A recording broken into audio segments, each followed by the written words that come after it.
Alright, we are back with a late Freedom Friday episode.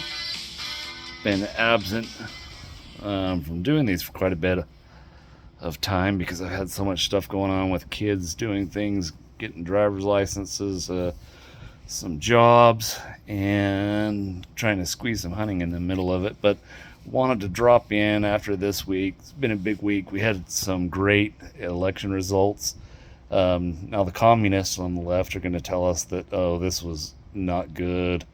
You guys way overestimated your abilities. Well, the fact of the matter is, in terms of popular vote across the nation, there was a huge uptick. We won some incredible races. There's some that are still outstanding that I think are going to go in our favor, at least one in particular with Arizona. And you had large segments of the U.S., particularly the one that's most striking to me is New York. We unfortunately did not get the governor's seat in New York, but a lot of real estate out there went very red for New York. So these are all good things. The news media wants us all to focus on the negative. They want to come in and rain on the parade. They want you to make you feel bad about yourself because we didn't perform, I guess, as good as them. But which would you rather be? Would you rather be the Republicans who made up a lot of ground, or the Democrats who lost a lot of ground? Um, Take your pick. But great news for us. One thing I do want to touch on real quick is the media is trying really hard to get Republicans stirred up and start pointing the finger and assigning blame for achievements which were not made. The big direction they're pushing this, obviously, is Donald Trump. They want everybody to start questioning Donald Trump and the leadership that he gives and provides to the GOP, in addition to policy that he kind of drives because of his past, obviously, his past presidential term. Uh, Quite a good likelihood there's an upcoming one. And they want us to start looking elsewhere. Well, I will just say this. Um, First and foremost, if, and don't get me wrong, I don't have a horse in this race picked yet. I like a lot of these guys. Ron DeSantis, governor of Florida, has turned that state from a purple swing state to a blood red state. He's done an incredible job down there.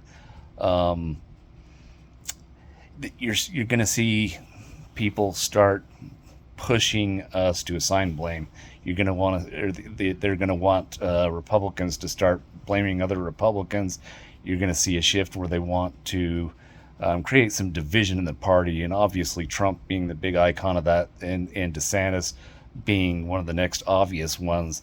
That's where they're going to focus their energies. And I would just say this with the blame game. Number one, blame game for what? That we made huge victories because we didn't lose our pants by any stretch of the imagination. We picked up seats. We certainly have control, it looks like, in the House, which we did not have before. So even if it's just that, we made some huge gains. Make no mistake, though, the media, the pundits, the talking heads are going to tear down Trump because, quite frankly, they know what he's capable of. They know that he's a powerful figure. They know that he is somebody that can motivate people to run out there and get votes to the election sites when voting day comes around, or I guess in the case of Arizona and some of these other areas, voting season and not voting day. Um, the moment a front runner emerges in the Republican primaries, they will be public enemy number one for the liberal communists. If it's Trump, then it'll stay Trump. If DeSantis, it'll be DeSantis. If some no-name person came out of nowhere and he or she got the nomination, then they are going to be public enemy number one. They're going to be targeted, and they will soon leave Trump, and the next person is going to get the same treatment. So don't start don't start playing into their games. A vigorous primary season, even though it's not officially begun, but it's right around the corner, is good because it brings out dirty laundry before the actual election itself. and it makes candidates stronger. So don't be afraid to stand back and see some of these things go on and take offense to that.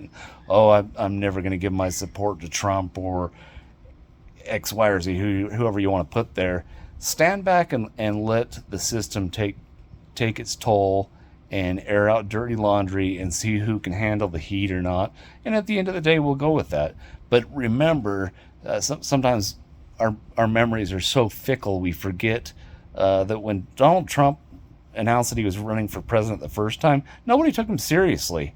All the experts, the election experts, told us that it was impossible to happen. And the first person who came out on a national forum and said, "Yeah, I think he's the strongest candidate," was laughed off a set. It was supposedly undoable, unspeakable. It just wasn't going to happen. So don't let them tell you how to engage and how to do your thing.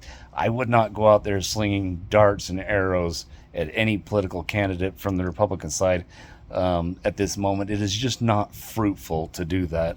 And to that end, yeah, I get a little annoyed with Trump and some of the things he's done with, he's starting to sling a little bit of mud with Ron and Banner back and forth with him.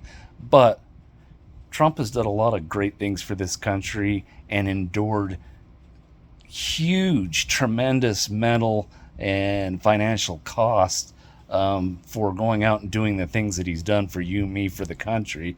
So don't be so quick to dismiss him and throw him to the wolves, because there's not many people out there that are willing to step up.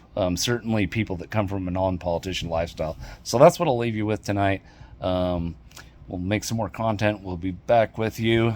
Have a good Friday. Have a good weekend. Everybody go out, enjoy yourself, be safe, and we'll catch you next time.